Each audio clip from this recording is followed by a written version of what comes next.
Welcome back and thank you for staying with us. Moving on, dozens of inpatients and caretakers deserted Hoima Regional Referral Hospital after one coronavirus case was registered at the health facility. That is on Friday evening last week. According to witnesses, there was a stampede at the hospital as several inpatients at the facility rushed to obtain discharge forms from medical workers. Our reporter Stephen Mbide is in Muyenga with the Minister for Primary Healthcare, Dr. Joyce Moriku, and he joins me right now. A very good morning, my brother. How's it going and what's the latest?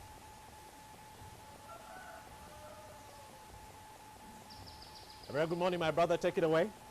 Good morning, Romeo Busiku, and you, the viewer there watching us online and from the comfort of your home. This is Morning at NTV. Here, Stephen Mbide with Honorable Joyce Moriku Kaduchu here in Muyenga. Good morning, Honorable. Good morning. Honorable, just yesterday we saw video clips flying all over social media of a lady, Aisha Namatov, who delivered from one of the quarantine centers in Entebbe. But yes, you were able to evacuate her and take her to Entebbe Baby Hospital. First of all, bring us to speed. How is she and how is the baby? Thank you very much. As we all know, coronavirus is a public health emergency of international concern that has been declared as a pandemic by World Health Organization. And that means it come across with new challenges. This is a new virus. We've got no immunity against this virus. So it brings new challenges for each region, for each member state. And that's why we see all this happening, because it's something that has come new. Well, you've asked about the mother that has given birth yesterday. And I want to tell our people, the viewer, that this mother was evacuated safely yesterday and taken for a postnatal care. And as of yesterday, she was in stable condition. The mother and the baby were doing well, and we hope, it is our great hope that the baby and the mother continue to do well in the postnatal care. Baby get vaccination, and the mother get the care that she deserves. There were concerns by comments on by people on social media. They were talking about the facility that wasn't of good standard to at least accommodate such a big number. I want to tell the people of Uganda that as of today, the total number of people who have been confirmed with COVID-19 has gone to 33, and a total of 1,189 people have so far been tested. And in total, we have 1,001 people under follow-up. Those are the people under quarantine. 1,000 people, the concerns of the people out there viewing us are saying that the facilities are not good enough. Yes, that is what I'm bringing at. Given the number of those under institutional quarantine, we've got 812. While 189 people are under self-quarantine. Now, given this huge number of 812 people under institutional quarantine, that poses a lot of challenges. Certainly, at the beginning, I made it very clear, this being a new virus, a new disease, it comes with its own unique challenges across each member state.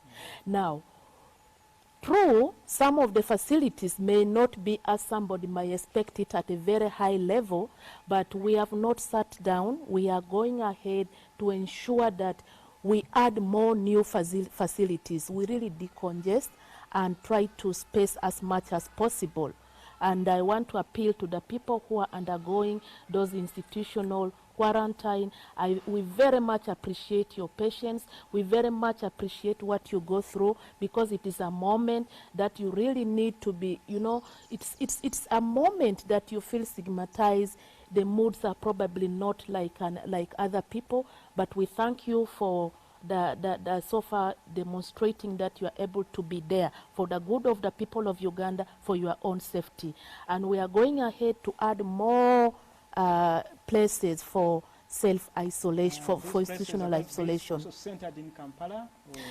Yeah, we are going to center these places in Kampala for the people of Kampala. But what I can tell the people of Uganda is that given the new challenges that is posed by this virus, we have gone ahead, besides the regional referral center setting the places for care, we've gone ahead up to the district level to ensure that each district has reactivated the district task force, and each district has gone ahead to set an isolation center, leave alone the treatment center in the hospital. We need these institutions that can work as quarantine centers for the people in the district, because it will not be of any use to transfer a patient all the way from Kisoro up to Kampala for isolation. It does not cost us much, and of course it will not very helpful to move a patient all the way from Kotido to Kampala. We are asking the district task force to ensure that each district sets that isolation quarantine center to isolate cases as we pick samples and take them for testing. And besides those district sites that have been set for isolation, we are preparing all the regional referral hospital for case management. So that all the question I wanted to ask you about the management, being able as the country and these health centers, are we having that capacity to, when we get these cases, of managing them and taking care of them? One thing, the good news I want to tell the people of Uganda, as we have seen, is that people who have been identified as these high-risk travelers are totaling to 1,660 people. These ones have completed their quarantine period. But coming back to the health facilities, yes, initially a lot of focus was put in the center. We put a lot of effort in the airport. We put a lot of effort to educate the general population on preventive measures. Now it is time to detect and respond to these cases appropriately. And how are we going to do that? We are going to do this currently. All the focus is going to be drawn on the healthcare facilities. How are we going to make our healthcare facilities across the country ready to receive these cases? Previously, we had worked on Entebbe Hospital, Mulago Hospital, and Naguru Hospital. But looking at how things are moving very fast and how cases have spread across the country, we've gone ahead to ensure all the regional referral hospitals are prepared to make sure these cases are taken to those, like Hoima right now. We've got cases of isolation. The person who was in Hoima was put there. But I want to tell our people and people of Uganda very clear is that this disease presents in stages. Stage 1, we can talk about the suspect cases. Cases that has been suspected to have coronavirus, signs and symptoms. These are people to be isolated, that can be isolated in their districts, and samples are taken for investigation. Stage 2 can be people with mild cases. These are 80% of the people. They can be asymptomatic, they can be positive, but they don't show severe cases. They are mild, 80%. Then stage 3 can be those that can progress to severe. That is 15%. They can be severe and they can have severe pneumonia. This can be hospitalized. And of course, the 80% can also be isolated in the hospital. Then the stage 4 can be the 5%. That is the one that needs intensive care unit, that should be put on ventilation. They should be incubated. But I want to tell the people of Uganda that we have got as a country a total of 142 intensive care unit beds. And this is spread, yes, this is spread across the country. Just want to look at the number of those who returned in the past 2 weeks, those who came from Dubai and wherever, and those who are still at large, those who have not come for testing, and those who are, at least they've had contact with. Are these 142 beds, intensive care units, are they able to cater for these numbers? And do we even know how many people have been in contact with these who have just returned? But the 142 are spread across the country. I've told you, like Mulago has 27, Women's Hospital 24, we have Entebbe Hospital, the Regional Referral Hospital. Remember, I've made it very clear, people who are to go to intensive care unit are the 5% of the total number of people with coronavirus.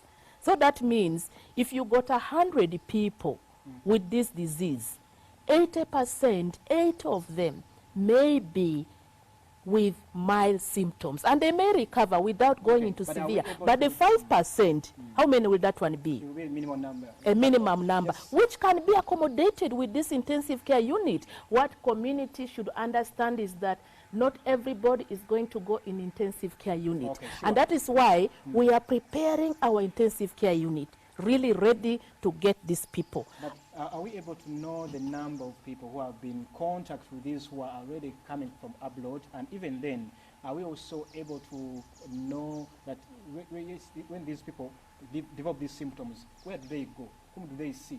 And are we able to know how many people have been in contact?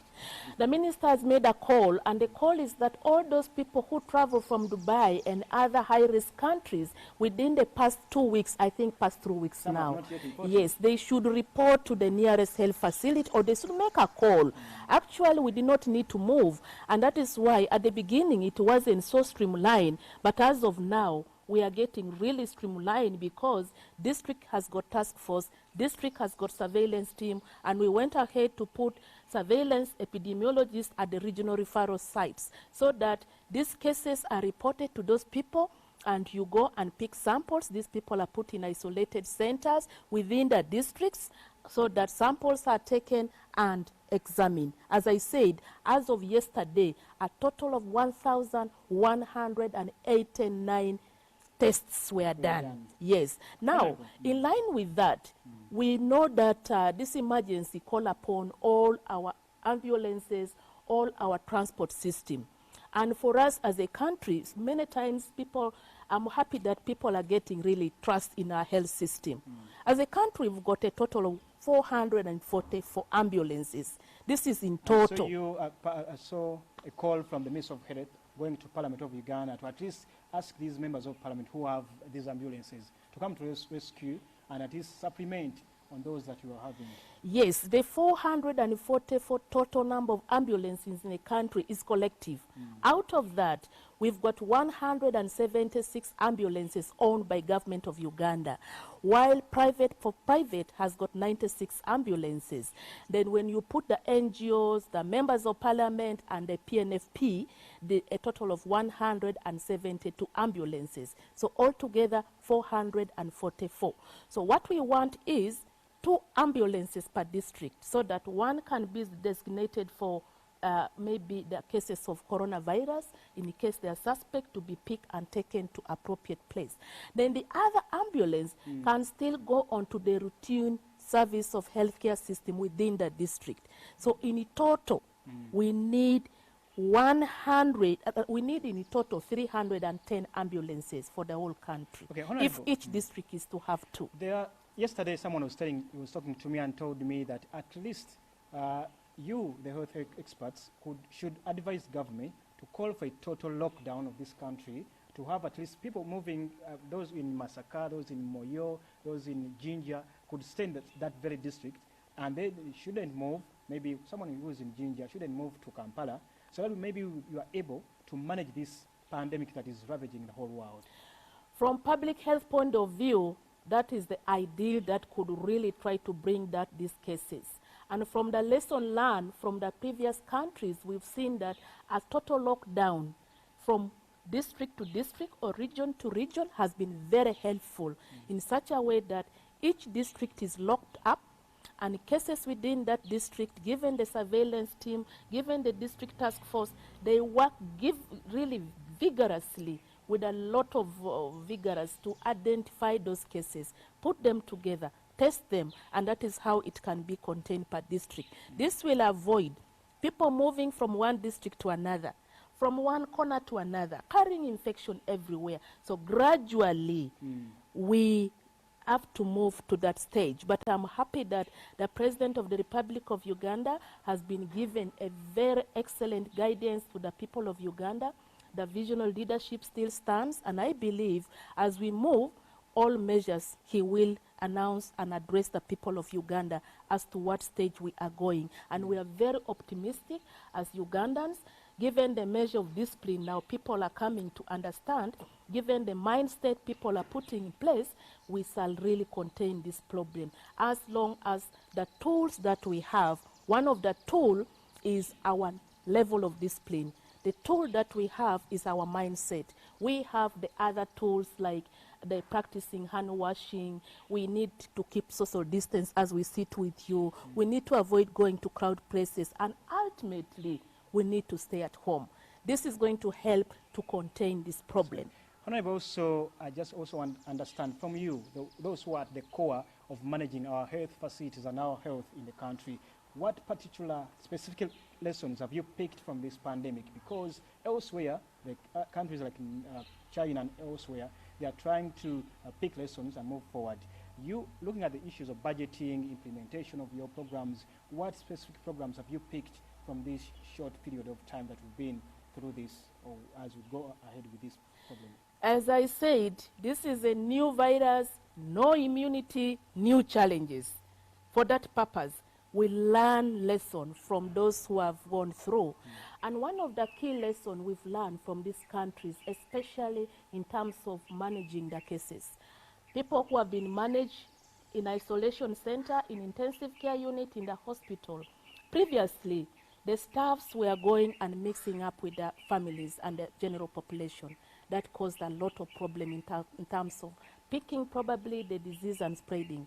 And some have gone ahead to isolate the staff, meaning that the staff were accommodated within the hospital premises. They manage the cases, and thereafter, after some period of time, is when they can get back to their family. This is what has been done by other countries and proven to be effective in terms of containing and ending this problem.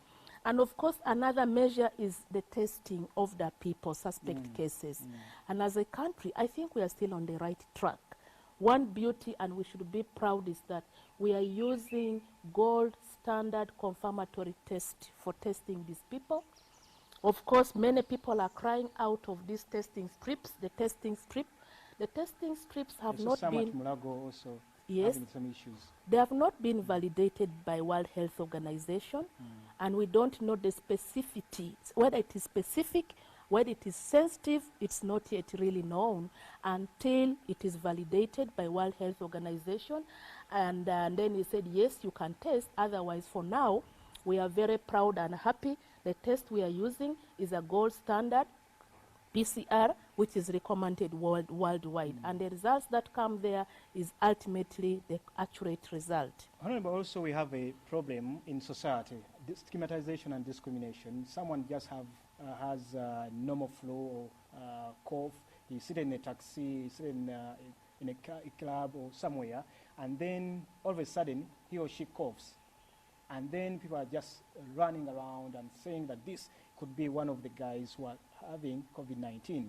How would you advise the people out there watching us to know that these are the specific signs of COVID-19 and this is just our normal flu or cough, that people shouldn't stigmatize these ones who are having the usual flu? Yes, I want to tell the people of Uganda that before this COVID-19 came in place, our people do have flu and cough. When there are changes of weather, people do get flu and cough. And of course, with or without treatment, people respond to, because people have built immunity. And it has been with us. We've got viruses like influenza virus. We have other viruses that causes common cold and that. But this one specifically is a new virus. It causes common cold. It causes flu, but it progressed to a severe form of disease. And it is spread so rapidly, very fast, given the new form of this virus. So what I want to tell the people of Uganda, don't be stigmatized. Yes, you may have flu and cough. You may not have the virus, but we don't want to take chances, because anybody who've got flu, who've got cough, you have sore throat, you have maybe chest pain, rather difficulty in breathing, and you feel generalized body pain, those are the signs and symptoms of coronavirus. However, you cannot separate it from the other forms of flu and cough, and that is why we don't want to take chances. Anybody who has got cough, unless proof otherwise, you take it. This is and also the message to the health workers. Those who the message to the health workers, and that is why we are saying now our main target is to make sure our foot soldiers, the health workers, are really well protected. First of all, they are well informed about this problem and how to handle it, because At every hospital, somebody who presents with the flu and cough, fever, difficulty in breathing, sore throat, you must handle this person with a lot of precaution because you need to be protected. And that's why we are calling upon there should be a triage. At every emergency point where a health worker is, that person should be protected, should put on protective gears. That means should be having face masks, should have gloves, and should have, if possible, the apple.